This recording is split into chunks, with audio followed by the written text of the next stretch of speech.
গল্পের নাম স্মৃতির অন্তরালে। গল্পটি লিখেছেন তিতলি পাল। দিদিভাই, ও দিদিভাই, এই তোতে ট্রেগুলো কোন ঘরে রাখবো? একজন বেশ জোরেই নিচ থেকে ডাক দিল।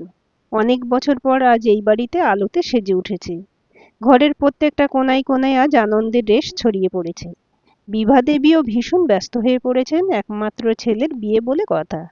মা হিসেবে তার তো অনেক দায়িত্ব থাকবেই। নিচে নেমে তোতে ট্রেগুলো কাগজ দেখে একবার লিস্ট মিলিয়ে নিলেন বিভা চৌধুরী। কেউ যেন কোনোভাবে আঙুল তুলতে না পারেন বিভা চৌধুরীর দিকে। চৌধুরী বাড়িতে যেন প্রাণ ফিরে এসেছে আজ বহু বছর পর। তোতের লিস্টগুলো মিলিয়ে নিয়ে একবার বাগানের দিকে গেলেন বিভা দেবী। কাল সকালে রান্নার সব সরঞ্জাম ঠিকঠাক পৌঁছেছে কিনা একবার নিজের চোখে দেখে নিলেন। রাত্রে সবাই বরযাত্রী যাবে, ফলে কাল রাত্রের রান্না নিয়ে তেমন চাপ নেই। আর বৌভাতের সব দায়িত্ব দিয়েছেন মেলবন্ধন ক্যাটেরারকে। অনিন্দই প্রথম এই মেলবন্ধন ক্যাটারারের সন্ধান দেন বিভা দেবীকে। ওর ভাগ্নির বিয়েতে এই ক্যাটারারই দায়িত্বে ছিল। বিভা দেবীও নিজে সেখানে নিমন্ত্রিত ছিলেন। স্টার্টারে বাটার ফিশ ফ্রাই থেকে বেবি নান, চিকেন ঝাল ফ্রেজি থেকে পোলাও, মটন থেকে বেকড রসগোল্লা সবই বেশ টেস্টি ও ফ্রেশ ছিল। তাই বিভা দেবী চোখ বন্ধ করেই সব দায়িত্বভার দিয়েছেন মেলবন্ধন ক্যাটারারকে। অবশ্য ওকে কলিগ বলা মানে নিজের কাছে নিজেকে অপরাধী করা। কলিগরা বোধহয় এমন করে না, যা অনিন্দ করে বিভা দেবীর পরিবারের জন্য। মাঝে মাঝে মনে হয় অনিন্দ বোধহয় ওর কুম্ভ মেলায় হারিয়ে যাওয়া ওরই আর এক ভাই। হয়তো নিজের ভাইদের থেকেও বেশি আপন ওর কাছে অনিন্দ। যখন নিজের দাদা ভাইরা মুখ ফিরিয়ে নিয়েছে, তখন ভাইয়ের মতো ছাতা হয়ে থেকেছে অনিন্দ বিভা দেবীর পাশে। আজ স্মৃতির পাতা উল্টালে অনেক স্মৃতি ওকে যেন তাড়া করে বেড়ায়। এমন অনেক বিবর্ণ কাল রাত্রিও হাঁসফাঁস করে কাটিয়েছে একা। রাত্রে ঘুমোতে ঘুমোতে আতঙ্কে জেগে উঠেছে বহুবার। ওর অবচেতন মনে বলেছে ও পারবে না এত কিছু একা একা সামলাতে। সবটা যেন কেমন এলোমেলো হয়ে গেছে ওর 7 বছরের সংসারেই। তারপরেই পাশে শুয়ে থাকা 5 বছরের শুভ্রের নিষ্পাপ মুখের দিকে তাকিয়ে ওকে নিজের কোলে টেনে নিঃশব্দে চোখের জল ফেলেছে রাতের পর রাত। নিজেকে সাহস জুগিয়েছে। হেরে গেলে চলবে না। একদিন ঠিক সামনে দাঁড়াবে, মুখোশ টেনে খুলে ফেলবে ওই মানুষরূপী জানোয়ারদের রূপ। সত্যের জয় হবে, হবেই। প্রতিশোধের আগুনে দাউ দাউ করে জ্বলে উঠেছে বিভা চৌধুরীর মন। সেই আগুনে নিজেকে পুড়িয়ে তৈরি করেছে এক অন্য বিভা চৌধুরী, যে একাই 100 তার সংসারের জন্য। অনেক পুরনো সম্পর্কের সুতো ছিঁড়তেও দুবার ভাবেনি বিভা দেবী। ওই একটা ঘটনা বোধহয় স্বল্পভাষী ইমোশনাল লাজুক বিভাকে পাল্টে ফেলেছে এক নিমেষে। দীর্ঘ 23 বছর ধরে এই সংসারটা একা সামলে চলেছে বিভা। একটা দীর্ঘশ্বাস ফেলে অতীতের কালো দিনগুলো চোখের সামনে থেকে মুছে ফেলতে চেষ্টা করলো বিভা। সিঁড়ি দিয়ে উঠে সামনের ডান দিকে রুমটার দিকে এগিয়ে গেল। এটাই শুভ্রর ঘর। ছেলেটা বোধহয় আজও ল্যাপটপ নিয়ে বসেছে। ওই এক ছেলে হয়েছে, কাজ আর কাজ। অফিস থেকে ফিরে এসেও মাঝে মাঝে বিভা দেবী দেখেছেন ছেলে এক মনে ল্যাপটপের কিবোর্ড আর মাউস নিয়ে কী সব করে চলেছে ঘন্টার পর ঘন্টা। ঠিক যেন ওর বিয়ের পরের মাসগুলোর চিত্র ফুটে ওঠে ওর চোখের সামনে। উদয়ও তো এমনভাবেই ওই কোম্পানিটাকে দাঁড় করাতে দিন রাত এক করে ফেলতো। অফিস থেকে উদয় ফিরলে বিভা নিজের হাতে চা আর হালকা কিছু স্ন্যাক্স সোফার পাশে টেবিলটাতে গিয়ে রেখে আসতো। তারপরেই রাতে রুটি তরকারি বানানোর জন্য এক ছুটে নেমে আসতে হতো ও ঘর থেকে। খুব ইচ্ছে হতো একবার উদয়ের পাশে বসে আজকে সারা দিনের ওর অফিসের গল্প শুনতে, কিন্তু সে সময় পাওয়া হতো না বিভার। রাত্রে সব কাজ সেরে নিজের ঘরে গিয়ে দেখতো বেশিরভাগ দিনই চায়ের কাপে চা সেই অবস্থাতেই পড়ে থাকতো। বিভা রেগে কটমট করে তাকালে উদয় মুখটা চুন করে বলতো, অফিসের মেলগুলো চেক করতে করতে একেবারেই ভুলে গেছি বিভা। আমি চুপ করে থাকতাম। উদয় বুঝতো আমি প্রচণ্ড রেগে গেছি। একটা মানুষের এত কি কাজ থাকতে পারে যে চাটা খাওয়ার সময় পর্যন্ত থাকে না। দু একবার এই বাক্য ব্যয়ও করেছি, কিন্তু কাজের কাজ কিছুই হয়নি। তাই পরে আর কিছুই বলতাম না। রেগে গেলে আমি বরাবরই চুপ থাকি। এটা উদয় আমাদের বিয়ের কিছুদিন পর থেকেই বুঝতে পেরেছিল। তাই আমি কোনো কথা না বলে আয়নার সামনে রাত্রে নাইট ক্রিম মাখতে শুরু করতাম। উদয় এগিয়ে এসে পিছন থেকে জড়িয়ে ধরে বলতো, বাবার স্ট্রোকের পর থেকে কোম্পানির ভিতটা নড়বড়ে হতে শুরু করেছিল। অনেক কোম্পানির সাথে ডিল নষ্ট হয়ে গেছে। কোম্পানির অনেক লস হয়েছে। বিভা, তুমি তো সব জানো। আমি অনেক কষ্ট করে পরিশ্রম করে আবার একটু একটু করে কোম্পানির হারিয়ে যাওয়া গৌরব ফেরানোর চেষ্টা করছি। বিভা, তুমি আমার পাশে না থাকলে আমি কিভাবে সবটা সামলাবো? বাবা অনেক ভরসা করে আমাকে এই কোম্পানির দায়িত্ব দিয়েছে। প্লিজ আমায় একটু সময় দাও। আমি জানি আমাদের বিয়ের পর থেকে তোমায় আমি একেবারে সময় দিতে পারিনি। অনেক অভিযোগ আছে তোমার আমার উপর। সব অভিযোগ আমি মিটিয়ে দেব বিভা। এখন তুমি আমায় একটু বোঝো, একটু সময় দাও। আমি কোনো কথাই বলতাম না, চুপচাপ তোমার বুকের উপর মাথা রাখতাম। তুমি আলতো হাতে চুলে বিলি কেটে দিতে, তারপর আবার নিজের কাজে মেতে উঠতে। আমিও তখন জিওগ্রাফিতে এমএ করছি। সংসারের সব কাজ সামলে এই রাতটুকু পড়ার সময় পেতাম। তখনও একটা বছর বাকি আমার এমএ কমপ্লিট হতে। তাই নিজের বই খাতা নিয়ে পড়তে শুরু করতাম। কোনো কোনো দিন পড়তে পড়তে টেবিলেই চোখ দুটো জুড়িয়ে আসতো। আবার কখনো নিজেকে সকালে আবিষ্কার করতাম তোমার পাশে। তুমি তখনও গভীর ঘুমে মগ্ন, এক হাত ধরে আগলে রেখেছো আমায়। আবার আর একটা নতুন দিন শুরু হতো। আকাশের কোলে রোদ উঠত। কখনো মেঘে মেঘে লুকোচুরি খেলতো গোটা আকাশ জুড়ে। তোমায় আর কখনো আমার অভিযোগগুলো শোনানো হলো না এই জীবনে। তার আগেই তুমি, মা, ওখানে দাঁড়িয়ে কি ভাবছো? এখানে এসো। শুভ্রকে দেখে হঠাৎ করেই জংধরা স্মৃতির পাতা ওল্টাতে শুরু করেছিল বিভা। কেন যে এত টানাপোড়েনে নিজের সাথে নিজের মনের সাথে লড়াই যেন আজন্মকাল ধরে করে আসছেন বিভা চৌধুরী। স্মৃতির পাতাগুলো বারংবার যেন হুটহাট করে খুলে যায়। না চাইতেও তাদের যতই তালা বন্ধ করে রাখতে চাই, বিভা ততই যেন নিজেরাই তালা ভেঙে বেরিয়ে আসে। যেখানে বিভার একান্ত ব্যক্তিগত কিছু সুখ দুঃখ রয়েছে, যা হয়তো ও কোনো কালেই মুছে ফেলতে চাইলেও পারবে না। আজ অনেক দিন পর কেন জানি বিভা দেবী শুকনো চোখে জলের ধারা ঝাঁপিয়ে নামতে চাইছে। যেন বর্ষার বৃষ্টির মতো আকুলভাবে ভাসিয়ে নিয়ে যেতে চাইছে বিভাকে ওর ফেলে আসা অতীতের দিনগুলোই। উদয় আর বিভাস দুই ভাই। বিভাসে তখনও বিয়ে হয়নি। উদয়ের সাথে মাঝে মাঝে অফিসে গিয়ে কোম্পানির কাজগুলো সব বুঝতে শুরু করেছে। উদয়দের মশলার কোম্পানির উদয় ঠাকুরদার হাত ধরেই এই কোম্পানির যাত্রাপথ শুরু। প্রথম দিকে 20 জন কাজ করতো এই কোম্পানিতে। তারপর লক্ষ্মী দেবীর আশীর্বাদে ফুলে ফেঁপে উঠেছিল ওদের ব্যবসা। শিবনাথ চৌধুরীর প্রতিষ্ঠিত চৌধুরী স্পাইস অ্যান্ড হার্বস। একে পিছন ফিরে আর তাকাতে হয়নি কোনোদিন। উদয়ের বাবাও পরে সামলেছে নিজের হাতে এই কোম্পানিকে। পরে উদয়ের বাবার হঠাৎ একটা স্ট্রোক হওয়ার পর থেকে উদয়ের উপর যেন সব দায়ভার চেপে বসেছিল। উদয়ের বাবাও খুব ভরসার বিশ্বাস করে ছেড়ে দিয়েছিলেন উদয়কে। সমস্ত কোম্পানির দেখভাল ভালো মন্দ সবকিছুর দায়িত্ব একাই ছেলেটা নিজের কাঁধে নিয়ে ফেলেছিল বছর 31-এই। বাবার ভরসা বিশ্বাস আর দায়িত্বের মর্যাদা পালন করতে উদগ্রীব আর কাজের প্রতি একনিষ্ঠ ছিল উদয়। আজকাল শুভ্রের মধ্যেই যেন ফিরে পাই উদয়কে। ঠিক বাবার মতোই ওর কাজের প্রতি ডেডিকেশন। যতই হোক বাবার রক্ত তো বইছে শুভ্রর শরীরে। 5 বছর থেকে মায়ের কাছে মানুষ হলেও ও বাড়ির রক্ত আর বংশকে চাইলেও অস্বীকার করতে পারবে না বিভা। কাল তোর বিয়ে, আর আজ এখনো তুই ল্যাপটপ নিয়ে বসে থাকবি? জন্মে শোধরাবি না, তাই না? অহনা ঠিকই বলে।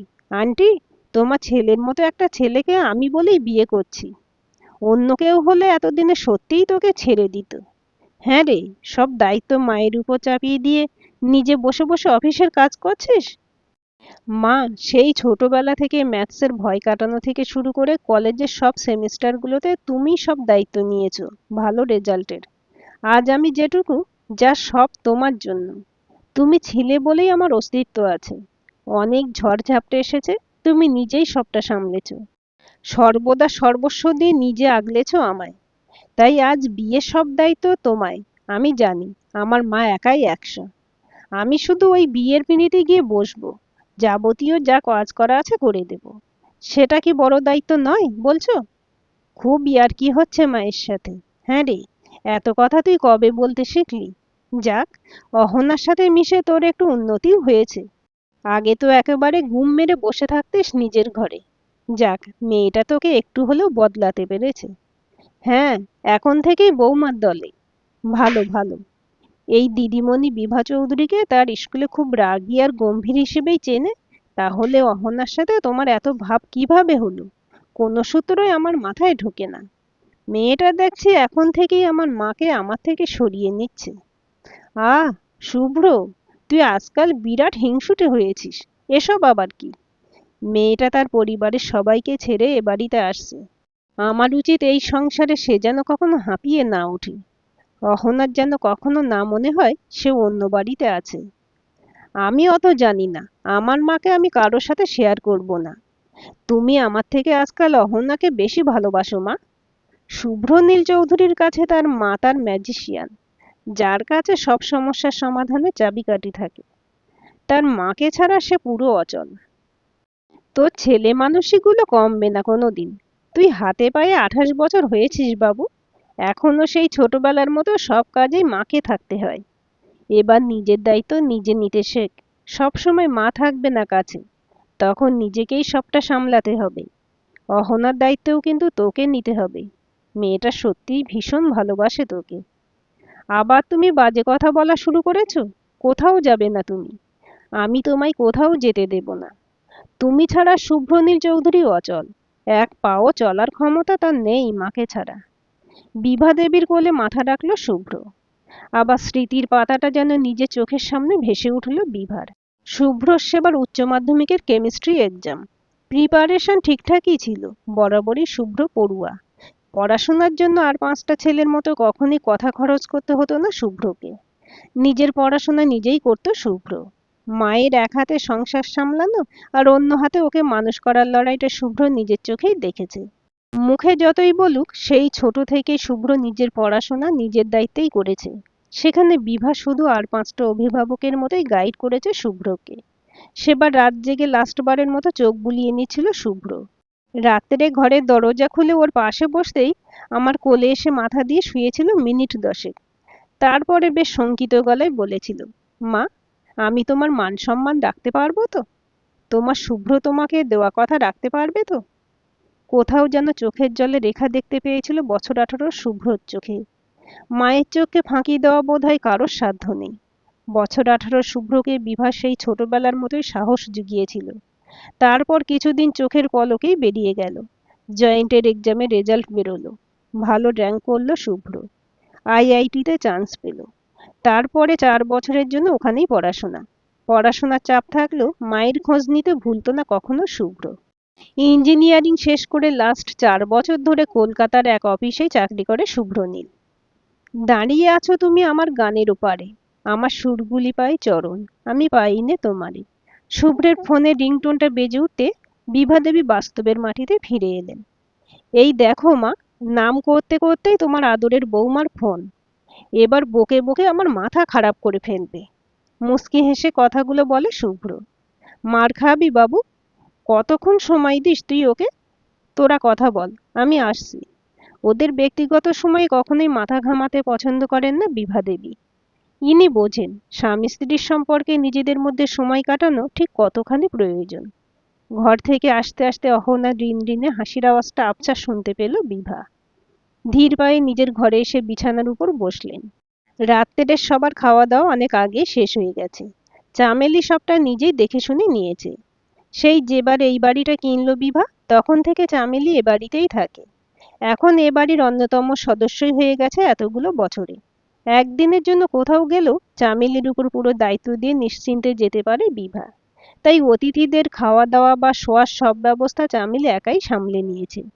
আজ অবশ্য তেমন কেউ আসেনি। ও বাড়ির বৌদি আর মিতালি দিদি আজ এসেছে। কাল কিছুজন আসবে, তবে খুব বেশি জন আত্মীয় নেই। কাদেরই বা নিমন্ত্রণ করবে বিভা? যাদের অসময়ে কাউকে পাশে পায়নি, যারা শুধু সিম্প্যাথি দেখিয়ে এড়িয়ে গেছে, তাদের এই ভালো সময়ে বিভার আর প্রয়োজন নেই।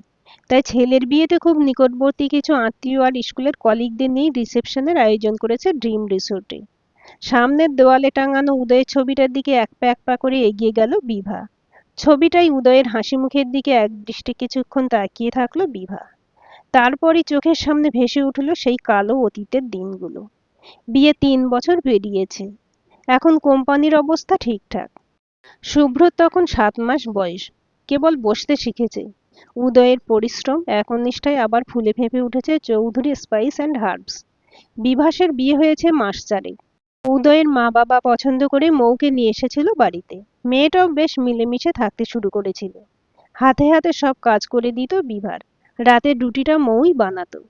কিন্তু আস্তে আস্তে বিভাসের মধ্যেই আমূল পরিবর্তন লক্ষ্য করতে শুরু করেছিল চৌধুরী পরিবার।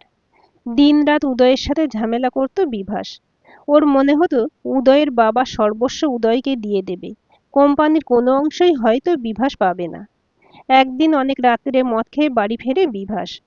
আমি আর মৌ তখন ডিনার টেবিল পরিষ্কারে ব্যস্ত। কোনো কথা না বলে সোফায় বসে থাকা উদয়ের দিকে ছুটে গিয়ে কলারটা চেপে ধরল বিভাস। অকথ্য ভাষায় গালাগালি দিতে শুরু করলো। কোম্পানির সব প্রফিট তুই পাবি, আর আমি বসে বসে তোর অর্ডার শুনবো? বাবার মাথায় হাত বুলিয়ে সবটা নিজের করে নেওয়ার ধান্দা। আমি কিছু বুঝি না ভেবেছিস? কথা কাটাকাটি হতে বেশ জোরালো আকার ধারণ করলো গন্ডগোলটা। মা বাবা 9:30টার মধ্যে ডিনার সেরে ঘরে চলে যান। বাবার রাতের ওষুধটা খাবার আধ ঘন্টা পরে খেতে হয়, ফলে ওই 10টার মধ্যেই ওনারা দুজনে শুয়ে পড়েন। এত চিৎকারের আওয়াজে বাবা ঘর থেকে বেরিয়ে আসেন, মাও বাবার পিছু পিছু। আমি আর মৌ তখন দুজনে শান্ত করতে ব্যস্ত উদয়ের ডাকটা মারাত্মক হয়ে উঠেছে ততক্ষণে। ছোট ভাইয়ের কথাটা প্রথম দিকে শুনে বুঝিয়ে বলার চেষ্টা করলো, পরে যখন মাত্রাছাড়া হয়ে ওঠে তখন উদয়েরও রাগ পারদ বেড়ে যায়। উদয়ের বাবা আসতেই বিভাস উদয়ের বাবার উপরেও চড়াও হয়ে ওঠে। বিভাস সবসময় আরামপ্রিয়, পার্টি ডিস্ক এসবই ওর পছন্দের জায়গা। বাবার আর দাদার পরিশ্রমেই ওর দিন কেটেছে এতকাল, তাই ওকে কোম্পানির দায়িত্ব দেওয়া হলেও সেই দায়িত্ব পালন করতে অক্ষম। বরাবরই ওর কাজের প্রতি একরাশ বিরক্তি। এর ফলে অনেক সময় উদয়কে অনেক বিপদেও পড়তে হয়েছে। উদয়ের বাবার এমনি উত্তেজিত হওয়া বারণ, আজকাল আর কোম্পানিতেও যেতে পারেন না।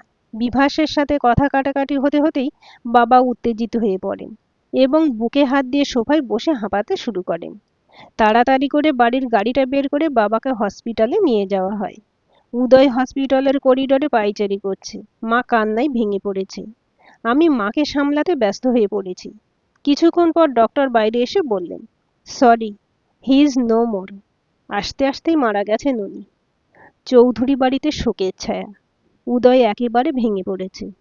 এই সব কিছুর জন্য নিজেকেই দোষী সাব্যস্ত করতে শুরু করলো। মা ওদিকে জ্ঞান হারিয়ে ফেলেছে। আমার পাশে চুপটি করে বসে নিঃশব্দে মৌ চোখের জল ফেলছে। আমি সেদিন কাকে সামলাবো বুঝতে পারছিলাম না। একদিকে উদয় এভাবে ভেঙে পড়েছে, অন্যদিকে চৌধুরী বাড়ির সর্বময় কর্তা চোখ বুজেছে। মানুষটা বিভাকে কম ভালোবাসতো না। যেবার উদয় প্রথম গিয়ে ওদের বাড়িতে বিভার কথা বলেছিল, তার পরের দিনই তো বাবা ফোন করেছিল বিভাদের বাড়িতে। দেখতে এসে আমার মাথায় হাত বুলিয়ে বলেছিল, আমার তো মেয়ে নেই, আমার বাড়িতে মেয়ে হয়েই থাকবে তুমি। শুধু খেয়াল রেখো, চৌধুরী বাড়ির মান সম্মান যেন নষ্ট না হয়। তারপরে এক কুয়াশা ভেজা হিমেল সন্ধ্যায় ঠান্ডায় কাঁপতে কাঁপতে 4 হাত এক হয়ে গেছিল দুই পরিবারের সম্মতিতে। না, শ্বশুর মশাই বেঁচে থাকতে কখনো ও বাড়িতে কষ্ট পেতে হয়নি বিভাকে। ধীরে ধীরে কেটে গেছে আরো 2 মাস। বাড়ির পরিবেশ তখনও থমথমে। অনেক বুঝে উদয় এখন আবার অফিসে যেতে শুরু করেছে। ছেলেটা আরো বেশি চুপচাপ হয়ে গেছে, যেন আরো বেশি দায়িত্ব, আরো বেশি চাপ নিয়ে ফেলেছে নিজের মাথার উপর। বিভাসের কোনো পরিবর্তন নেই।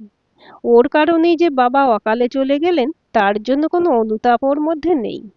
ক্রমশ জটিল হতে শুরু করেছিল উদয় আর বিভাসের সম্পর্ক। কোম্পানির সব দায়িত্ব এখনো উদয়ই সামলাচ্ছে। হঠাৎ একদিন বাড়ির উকিল প্রভাস কাকু এসে শুনিয়েছিলেন সেই ভয়ঙ্কর কথাটা। হ্যাঁ, সেদিন থেকেই তো আরো বেশি ঝামেলা অশান্তি শুরু হয়েছিল চৌধুরী বাড়িতে। প্রভাস কাকু একটা ফাইল খুলে বলেছিলেন, আদিত্যনাথ বাবু মারা যাওয়ার আগেই একটা উইল বানিয়ে গেছেন। চৌধুরী স্পাইস অ্যান্ড হার্বস কোম্পানির 70% উনি বড় ছেলে উদয়ের নামে আর 30% ছোট ছেলে বিভাসের নামে করে দিয়ে গেছেন। এছাড়া কলকাতার 2 ফ্ল্যাট 2 ছেলের নামে আর রতনপুরের বাড়ি আর জমি লিখে দিয়ে গেছেন ওনার স্ত্রীর নামে। কথাটা শোনা মাত্রই আমরা সবাই চমকে উঠেছিলাম।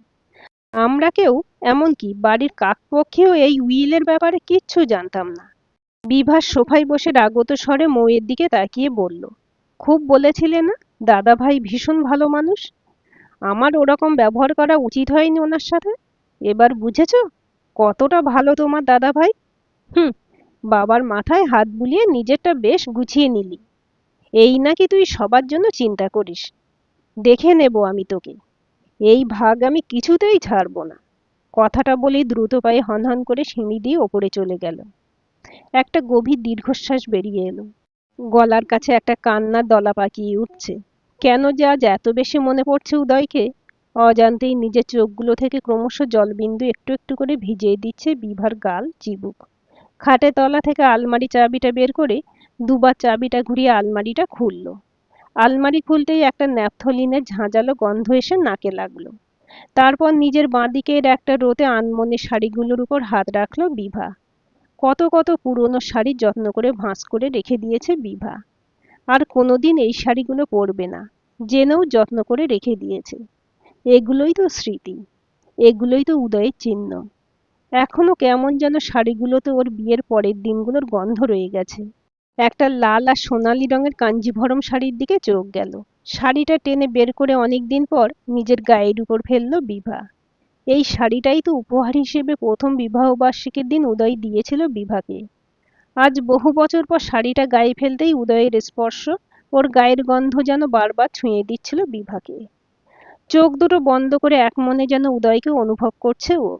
বিভার চোখের কোলে টলটলে অশ্রুবিন্দু। দু এক ফোঁটা শাড়ির ভাঁজেও স্থান পেয়েছে তারা।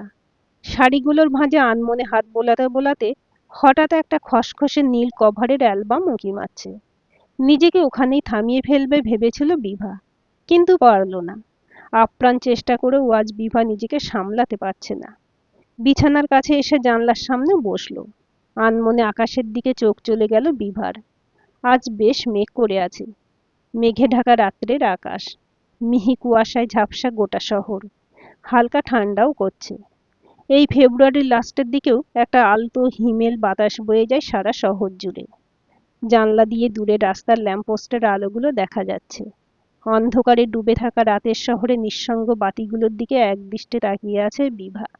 হ্যাঁ, ঠিক ওদেরই মতো ও নিঃসঙ্গ। সেই কবে একজন এই গোটা পৃথিবীতে একা করে দিয়ে চলে গেছে ওকে। শুধুমাত্র শুভ্রের জন্যই এই শহরের বুকে বেঁচে থাকা। স্মৃতিটুকু আঁকড়ে ধরে কাটিয়ে দিল। একা একাই 23টা বছর। মানুষটা একা ফেলে চলে গেল আমায়। অ্যালবামের প্রথম পাতাটা ওল্টাতেই পাতাসহ হাতটা কেঁপে উঠল বিভা চৌধুরীর। আলতো হাতে ছবির মানুষটার উপর হাত রাখল। ফিরে ফিরে আসছে সেই বিভীষিকাময় তুমুল বৃষ্টি ভেজা সন্ধ্যা। আমি তখন সদ্য স্কুলে চাকরিটা পেয়েছি। নিজেদের ব্যবসা ও আর্থিক দিক দিয়ে সচ্ছলতা থাকলেও উদয় কোনোদিনই আমায় দমিয়ে রাখেনি। ও মনে করত প্রত্যেকটা মেয়ে নিজের পায়ে দাঁড়ানো উচিত। তাই আর অন্যান্য হাজব্যান্ডের থেকে ও আলাদাই ছিল। নিজেই চাকরির ফর্ম এনে দেওয়া, খোঁজ খবর রাখা এসব করত। ওই কোম্পানির সবকিছু সামলে। রাত্রি শুভ্র যখন ঘুমাতে গিয়ে বায়না করত, তখন আদর্শ স্বামীর মতো নিজেই একলা সামলাতো উদয়। আমি পাশের ঘরে তখন নোটস বানাতে, লাস্টবারের মতো সব রিভাইজ করতে ব্যস্ত থাকতাম। যখন ও ঘরে ফিরতাম তখন দেখতাম বাপ ছেলে দুজনেই গভীর ঘুমে আচ্ছন্ন। একটা মুচকি হাসি খেলে যেত আমার ঠোঁটে। ভাবতাম অনেক জন্মের পুণ্য করলে এমন একটা মানুষ পাওয়া যায়। মনে মনে ভালো লাগায় ভরে উঠতো আমার। সব প্রতীক্ষার অবসানে আমার চাকরিটা হয়ে যায়। সেদিন মানুষটার আনন্দ মনে পড়লে আজও বারবার চোখে জল চলে আসে বিভার। যদিও বাড়িতে অশান্তি লেগেই থাকতো। দিনরাত বিভাস মদ খেয়ে রাত করে বাড়ি ফিরত। একদিন তো মৌয়ের গায়ে হাত অবধি তুলে ফেলল। ছেলেটা দিন দিন যেন আরো ভয়ঙ্কর হয়ে উঠছিল ওদের চোখের সামনে। অফিস গিয়ে মাঝে মধ্যেই এমপ্লয়িদের সামনে উদয়কে নানা রকম কথা শোনাতো, বিব্রত করত।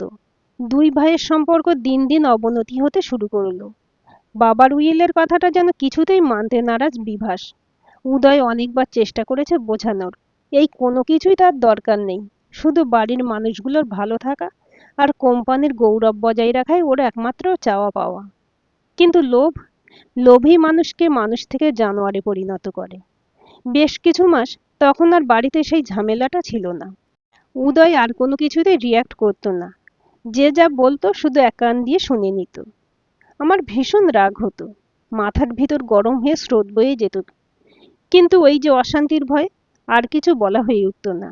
আসলে মেয়ে মানুষরা সংসারের জন্য সব ত্যাগ করতে প্রস্তুত। কোনো এক অলীক শক্তির প্রভাবে বিয়ের পরেই মেয়েদের যেন সব সহ্য করার ক্ষমতা হয়ে যায়। অফিসের কাজে দু একদিনের জন্য ব্যাঙ্গালোর যেতে হবে উদয়কে। মাঝে মধ্যে এরকম যেতে হয় ওকে। এটা নতুন কিছু বিষয় নয়। তবে মানুষটা যে আর কখনো।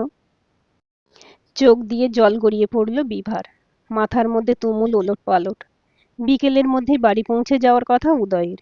উদয়ের সাদা গোলাপ খুব প্রিয় ছিল। আমি স্কুল থেকে বাড়ি ফেরার রাস্তায়, রাস্তার উপরে সারি সারি ফুলের দোকান বসতো। হঠাৎ সেদিন কি মনে হতেই একগুচ্ছ সাদা গোলাপ ফুল নিয়ে এসেছিলাম বাড়িতে। একটা মুচকি হাসির রেখা ফুটে উঠেছিল আমার ঠোঁট জুড়ে। জানি এসেই আমায় জড়িয়ে ধরে বলবে, জানো বিভা, এই 7 বছরেও আমার তোমার প্রতি ভালোবাসা একটুও কমেনি। এখনো তোমার থেকে দূরে থাকলেই মন খারাপ করে আমার। তোমাকে ছেড়ে আমি থাকতেই পারি না। এরকম বর তুমি লাখে একটা পাবে, বুঝলে? লাস্টের কথাগুলো বেশ ভাব দেখিয়ে বলতো। আমি মুখ বেঁকিয়ে কপট রাগ দেখিয়ে বলতাম, বউ দেখার মতো সময় তোমার আছে? আমি বলেই সংসার করছি। মুখে এসব বললেও মনে মনে সত্যিই মানতাম। লাখে কেন, কোটিতে একটাই উদয় হয়, সেটা ওর, শুধুমাত্র ওর উদয়। সন্ধে 8টা বাজতে চলল। ঘড়ির দিকে বারবার তাকাচ্ছি আমি। বাইরে তুমুল বৃষ্টি নেমেছে, যেন সব ধুয়ে মুছে দেবে আজই। আর ওদিকে এতটুকু শুভ্র তখন কেবল আদো আদো গলায় অ আ বলতে শিখেছে। এই সন্ধেটুকু আমি ওকে বই খাতা নিয়ে বসাই। ছেলেও বাবা অন্তপ্রাণ। আমাকে এর মধ্যে 4বার জিজ্ঞেস করে ফেলেছে, বাবা এখনো আসছে না কেন মা? কখন আসবেন? আচ্ছা, আসার সময় ওই বড় চকলেটটা নিয়ে আসবে আজ? শুভ্রের দিকে তাকিয়ে বিরক্তির সুরে বলেছিলাম, পড়াশোনায় মন দাও বাবু। এর মধ্যে আমি 3বার ফোন করেছি, প্রত্যেকবারই নট রিচেবল বলেছে। এক একটা মিনিট এবার কাটানো মুশকিল হয়ে যাচ্ছে।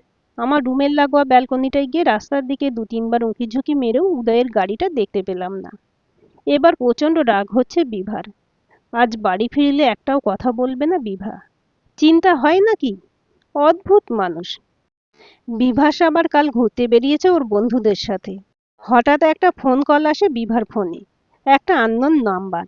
হঠাৎ করে অজানা কারণে বুকটা কেঁপে উঠল বিভার। ফোনটা কাঁপা কাঁপা হাতেই রিসিভ করলাম। তারপর ওদিক থেকে বলছিল, আপনি বিভা চৌধুরী বলছেন? একটা খবর দেওয়ার ছিল ম্যাডাম। একটা গাড়ি এসে উদয় চৌধুরীর গাড়িতে ধাক্কা দেয়। সরি টু সে ম্যাডাম, একেবারে স্পট ডেথ। বুকটা ধড়ফড় করে কেঁপে উঠছিল। কি প্রচণ্ড কষ্ট, প্রচণ্ড যন্ত্রণা সারা শরীরে ছড়িয়ে যাচ্ছিল আমার। চোখের সামনেটা অন্ধকার দেখছি। তখনও হসপিটাল থেকে কী সব বলে যাচ্ছে। আমার কানে আর কোনো কথাই ঢুকছে না। তারপরেই চোখের সামনেটা কালো হয়ে গিয়েছিল। যখন জ্ঞান ফিরল দেখলাম শুভ্র আকুল দৃষ্টিতে টলটলে চোখে আমার দিকে তাকিয়ে আছে। চোখ খুলতেই আমাকে জড়িয়ে ধরে শব্দ করে কেঁদে উঠেছিল শুভ্র। আমিও জড়িয়ে ধরে সেদিন হাউমাউ করে কেঁদেছিলাম। মৃত্যু কি সেটা জানতো না তখনও শুভ্র। বিভা নিজেকে শক্ত করেছিল, সামলেছিল শুভ্রের মুখের দিকে তাকিয়ে। যখন নিথর দেহটা তার পরের দিন সকালে এলো, দেখলাম গভীর ঘুমে আচ্ছন্ন উদয় সেই প্রত্যেক দিন রাতের মতোই। শেষবারের মতো মানুষটাকে ছুঁয়েছিলাম আমি। চলে গিয়েছিল আমাকে এই শহরে একা, একেবারে নিঃস্ব করে চলে গিয়েছিল উদয়। আমাকে ছেড়ে থাকতে না পারা মানুষটাকে একেবারে পুরোপুরিভাবে ছেড়ে থাকার ব্যবস্থা ভগবান করে দিয়েছিল। খবর পেয়েই তার পরের দিন বিভাস ছুটে এসেছিল বেড়ানো ছেড়ে দিয়ে। এসে নিথর পড়ে থাকা দাদার দেহের উপর তুমুল জোরে কান্নাকাটি করছিল। উদয়ের দাহকার্য শেষ হয়েছে 4 দিন সেদিন। আমার 28 বছরের শরীরে স্থান পেয়েছে তখন সাদা থানের একটা কাপড়। উদয় চলে যাওয়ার পর কতদিন আমি আয়নার সামনে দাঁড়াইনি, তার হিসেব নেই। আয়নার সামনে দাঁড়ালেই আমি চমকে উঠতাম। মনে হতো পিছন থেকে উদয় এসে দাঁড়িয়ে আমার পাশে খুব বকছে আমায় এই রকম বেশভূষা দেখে। সেদিন অনেক রাত অবধি জেগেছিলাম। পাশে শুভ্র ঘুমে কাতর। আমার চোখের জল তখনও শুকায়নি। রাত্রি হয়েছে অনেকটা। আস্তে আস্তে দরজাটা খুলে ছাদের দিকে পা বাড়ালাম। কিন্তু ছাদে গিয়ে আমি স্তম্ভিত। বিভাস ফোনে কারোর সাথে তুমুল তর্কাতর্কি করছে টাকা পয়সা নিয়ে। বলছে, হ্যাঁ, কাজটা করে দিয়েছো সেটা ঠিক। আমার পথের কাঁটা ওই উদয় চৌধুরীকে জানে মেরে ফেলেছো, তার জন্য আমি সত্যিই কৃতজ্ঞ। তাই জন্য একেবারে 20 কোটি টাকা নেবে? একটা গাড়ির ধাক্কা দিতে এত টাকা লাগবে? এটা ঠিক নয়। আচ্ছা আচ্ছা, ঠিক আছে, 15, 15, এটাই ফাইনাল। আমার পায়ের তলা থেকে মাটি সরে যাচ্ছিল। এসব কি বলছে বিভাস? ক্রমশ মাথাটা টলছে। আমি পাশের দেওয়ালটা শক্ত করে ধরলাম। তারপর টলমল পায়ে সিঁড়ি দিয়ে নিচের ঘরে এসে বিছানার উপর শুয়ে ফুঁপিয়ে ফুঁপিয়ে কেঁদে চলেছি। আপ্রাণ চেষ্টা করেও দু চোখের পাতা এক করতে পারিনি। মাথার মধ্যে শিরা উপশিরাগুলো লাফাচ্ছে। পরের দিন ভোর সকালেই সবার অলক্ষ্যে শুভ্রকে কোলে নিয়ে চৌধুরী বাড়ির চৌকাঠ চিরদিনের মতো পেরোলাম। যেদিন কেসটা কোর্টে উঠল, ভেবেছিলাম আজ যদি আমি না জিততে পারি সারা জীবন নিজের কাছে দোষী হয়ে থেকে যাব। উদয়ের আত্মা কোনোদিন শান্তি পাবে না। উদয় ভাববে তার বিভা তাকে দেওয়া কথা রাখতে পারল না। সবকিছু বিভাসের দিকেই, ওর জিতে যাওয়ার চান্সটাই অনেক বেশি। কিন্তু এই যে কথায় আছে না, রাখে হরি মারেকে।